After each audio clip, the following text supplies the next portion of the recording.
JP's a production. Oh yeah, shake body. Oh yeah, move body. Make you ring alarm. Oh yeah, shake body.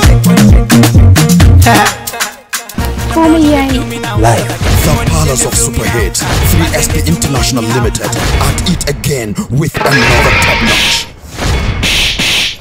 Kamare ni? Ko za ki rama ni? Nasibi, Alhaji Nura, trustworthy, excessively affluent, kind-hearted, coherently articulated, comprehensively eloquent and expressive, but his major stumbling block towards life is physical disability.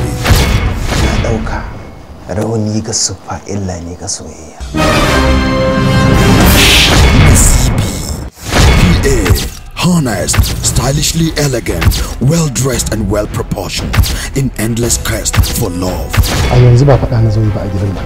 Arziki ne kuma ba. Abbas, womanizer, enthusiast, aggressively desirous and ambitious to tie the knot. Ki huta. Ummul Khairi, classy, young, physical, attractive damsel in search for a perfect man.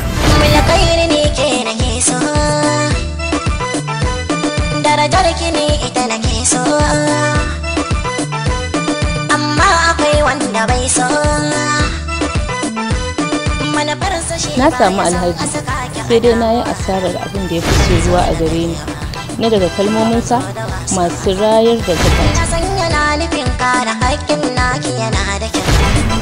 Tabbas a yanzu muryarka ita kaɗai ce waraka da cutar da Ummul Khairi take ciki. Zan samu miki iska mafi sanyayawa. Zan shayar da ke ruwa mai daɗaɗawa da soyayya.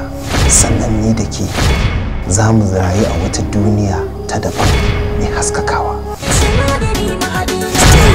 Muhammad Dahiru, screenplay Hamisu Shehu, producer Bello Ibrahim, Nasibi, directed by Abubakar S. Shehu.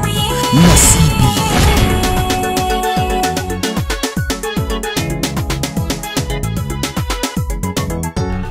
Ko da ban aure ta ba zan bari ta aure wanda ba ta so ba. Kiɗana ko wuta yake sha sai an ɗaura auren. Maza kenan. Ba ku yi ba.